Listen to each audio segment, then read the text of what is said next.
Que o Palmeiras é o atual campeão paulista, todo mundo sabe, mas o que o clube paulista precisa fazer para alçar voos maiores na temporada? Aqui é o Tilei Juniores da Central Juniores e hoje vamos fazer uma análise completa sobre o Verdão. Vem comigo! Até o momento da gravação desse vídeo, o Palmeiras disputou 5 jogos pelo Campeonato Brasileiro, totalizando 10 pontos distribuídos em 3 vitórias, 1 empate e 1 derrota, ou seja, 10 de 15 pontos disputados e um aproveitamento de 66%. Apesar do bom desempenho nesse início de campeonato, o segundo lugar garantido, quando analisamos os números, o Palmeiras vem sofrendo mais do que um candidato a título deveria sofrer. Além disso, nem sempre o time consegue dominar as suas partidas, o que é preocupante. E nesse contexto, o que é mais alarmante é que o Palmeiras de 2026 defende pior do que o Palmeiras de 2012 no recorte das 5 primeiras partidas do Brasileirão. O Palmeiras de 2026 e o Palmeiras de 2012 sofreram gols em todas as partidas, porém, o Palmeiras de 2026 sofreu 7 gols, enquanto o Palmeiras de 2012 sofreu apenas 6 gols. Os números mostram um Palmeiras perigoso no ataque, mas vulnerável na defesa. O time tem média de 12,6 finalizações por jogo, mas sofre 16,8 finalizações.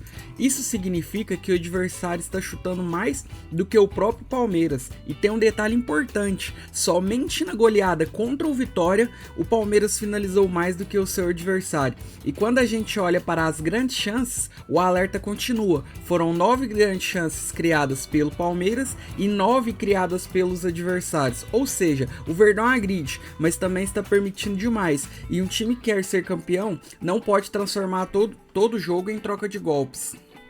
Depois de analisar as estatísticas, fica evidente que o sistema defensivo do Palmeiras vem deixando brechas e precisa melhorar. Hoje o Palmeiras joga num 4-4-2 e agora a gente vai para o campinho para visualizar melhor essas brechas. Vamos que vamos! Então, pessoal, como mencionado, o Palmeiras vem atuando num 4-4-2. E hoje o grande desafio da equipe, principalmente na parte defensiva, e é um desafio também, né, de outras equipes que utilizam do 4-4-2, é justamente defender o seu entrelinhas. Esse espaço que fica entre a linha dos zagueiros e o meio-campo está sendo bastante explorada na equipe do Palmeiras, o que faz com que os times adversários consigam realizar, né, muitos ataques e finalização durante a partida. Eu vou exemplificar agora um posicionamento padrão que acontece, que muitas equipes utilizam e que consegue explorar esse espaço entre linhas. Enfim, quando a equipe palmeirense está encaixada na marcação e o time adversário resolve fazer essa saída com uma linha de 3-2-5 e acontece uma dinâmica da bola vir para cá,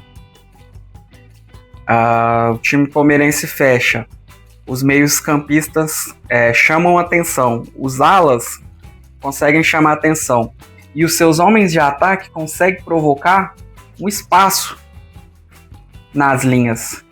E quando essa bola ela é encaixada aqui, seja pelo zagueiro ou passando por qualquer meio campo, e a zaga palmeirense tem que saltar junto com os seus volantes, olha o que acontece. Gera um espaço de infiltração aqui, aonde o atacante pode vir, o zagueiro acompanha, esse atacante vai vir, o zagueiro também acompanha e ainda tem mais outra opção aqui em cima, onde normalmente esse ala tem que fazer a cobertura.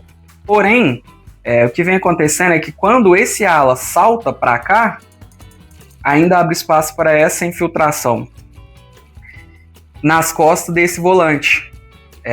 Isso acaba gerando bastante espaço na defesa palmeirense e dando possibilidades do time adversário finalizar. Então, o que eu vejo hoje no setor defensivo do Palmeiras é essa possibilidade de finalização quando a defesa tem que saltar e acaba ficando perdida. A linha de meio campo não consegue se ajustar a tempo, fazendo com que o Palmeiras sofra bastante durante o jogo. Agora, pessoal, vamos ver exemplos práticos de quando isso acontece em jogos do Palmeiras. Mas antes disso, eu gostaria de pedir para você se inscrever no canal, vai ajudar bastante. Valeu, galerinha, e vamos que vamos! Vamos começar com um jogo entre Palmeiras e Inter. Nesse lance fica evidente que quando a defesa do Palmeiras ela corre para trás, seja em superioridade numérica ou em desvantagem, acaba bagunçando o sistema defensivo. Vocês podem perceber que existe uma dobra desnecessária, porque eram 6 contra 6, e o Alan, se eu não me engano, que é o jogador que vem recompor, ele vem recompor justamente na bola, quando ele deveria correr para fechar o meio, que é aonde está livre e de onde acontece a finalização do Inter. Vamos acompanhar esse lance.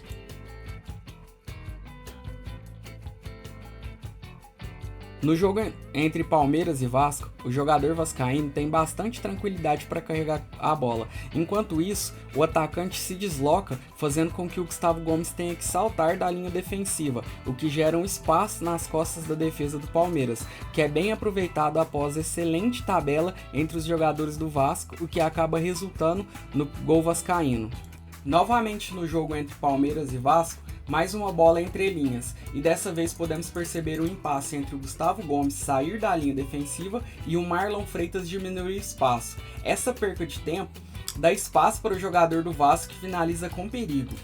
Nesse lance fica claro a dificuldade que o Palmeiras tem em recompor sua defesa, seja por desgaste físico, ajuste de posicionamento ou característica dos jogadores. Enquanto a defesa do Palmeiras corre para trás, os dois zagueiros, Gustavo Gomes e Bruno Fux, são obrigados a saltar da linha defensiva, gerando um buraco nas costas da defesa, que é aproveitado pelo ataque vascaíno, resultando no segundo gol e virada do Vascudo. E mesmo na goleada do Verdão sobre o Vitória pelo resultado de 5-1, as falhas defensivas ainda foram vistas em pelo menos 2 lances. Eu destaquei exatamente o lance do gol do Vitória, onde acontece exatamente o que eu mencionei no campinho. A dupla de volantes se desloca para o lado esquerdo da defesa, para que nenhum zagueiro do Palmeiras precisasse subir a linha defensiva, mas nesse momento o meia do lado oposto do Vitória fica totalmente livre. Ele acaba recebendo essa bola com condições de progressão e o lance acaba resultando no gol do Vitória. Bom, pessoal, esses foram alguns lances que eu trouxe, para demonstrar ali o que foi analisado no campinho. Existem outros lances também no jogo do Fluminense, enfim. Agora a gente vai voltar novamente para o campinho para mostrar algumas possibilidades de evitar esse tipo de situação que o Palmeiras vem sofrendo. Vamos que vamos! Pessoal, uma das maneiras, de melhorar esse desempenho defensivo é justamente acertando o posicionamento da dupla de volante. Hoje, o Palmeiras ele joga sem primeiro volante, ou seja, sem aquele volante com características de marcação. Hoje o Palmeiras joga com o Andréas Pereira e com o Marlon Freitas. Ambos vêm desempenhando papel fundamental na equipe. Porém, eu ainda acho que vai ser necessário alguns ajustes técnicos defensivos. Mas para solucionar, uma possibilidade de solução daquele problema que eu mencionei seria o ajuste dos volantes. Essa bola ela não pode entrar aqui no meio. Então, a dupla de ataque já tende a evitar esse primeiro passe. O zagueiro distribuindo para cá ou para cá, nessa saída de 3, faz com que automaticamente todo o time tenha que balançar. Então, esse cara vem para cá, enquanto o segundo atacante tende aqui a fechar o meio. Ocasionalmente, todo o time que está atacando vai balançar também. Se essa bola, esse passe sair aqui ou sair aqui, automaticamente o volante oposto, que seria esse daqui, ele precisa deslocar para fazer a cobertura. Ou seja, se a bola sair aqui, esse volante encaixa, e no lugar do zagueiro precisar saltar, esse volante encaixa. O camisa 7, adversário, tende a ter liberdade. E é nesse momento que a dupla de ataque precisa ter muita atenção. quem vai ter que fazer a cobertura é o atacante oposto. Ele precisa aproximar e fechar uma possível linha de passe para o outro meia. Ou seja, ele fecha ou pelo menos dificulta. Esse passe. É isso aqui mesmo que ele tem que fazer. Tem que ficar colado, tem que ficar junto, dificultando essa linha de passe.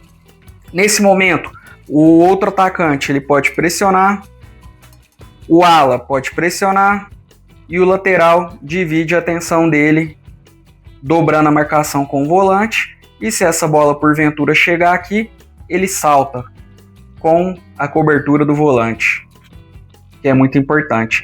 Então, essa questão de posicionamento eu acho que é o que não está acontecendo hoje.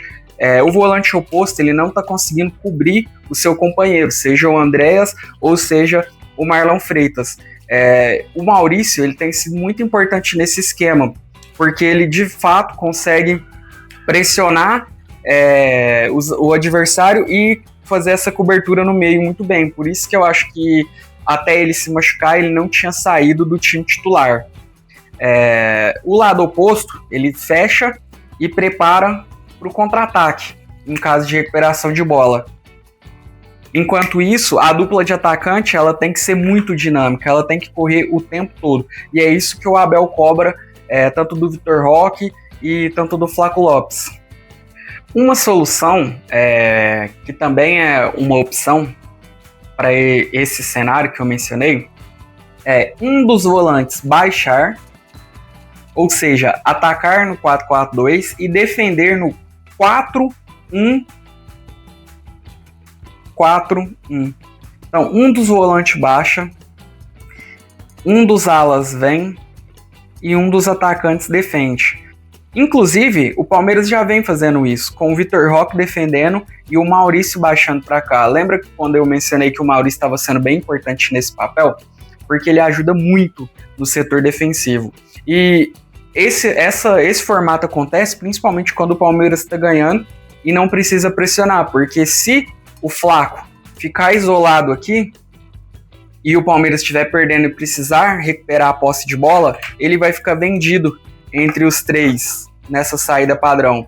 Então, ele não vai conseguir pressionar sozinho esses três jogadores. Mas, quando o Palmeiras tem o resultado e se arma mais defensivamente para sair no contra-ataque, essa é uma possibilidade que já vem sendo utilizada. Uma curiosidade sobre o 4-4-2 foi que o técnico do Arsenal, Arsene Wenger, se eu não me engano, que foi campeão da Premier League de forma invicta, né, com o Arsenal, ele disse que matematicamente o 4-4-2 é a formação que melhor ocupa o campo, com 60% de seus jogadores, que seriam esses 6 jogadores centrais, ocupando exatamente 60% do campo, conseguindo cobrir 60% do campo, que seria essa faixa central, enquanto 40% dos seus jogadores, que seriam os alas, consegue cobrir o restante dos 40% do gramado, fazendo com que os seus jogadores estejam matematicamente bem distribuídos dentro do campo. Bom, se você chegou até aqui, eu gostaria de saber o que você achou dessa análise. E outra coisa, responde essa pergunta pra mim. Você acha que o Palmeiras vai conseguir competir de igual para igual com os seus rivais? Ou vai ficar apenas com o Campeonato Paulista? Deixa aí nos comentários e compartilha com os amigos que gostam de futebol. Bom, eu acredito que o técnico Abel Ferreira também está insatisfeito com esse desempenho defensivo da equipe palmeirense.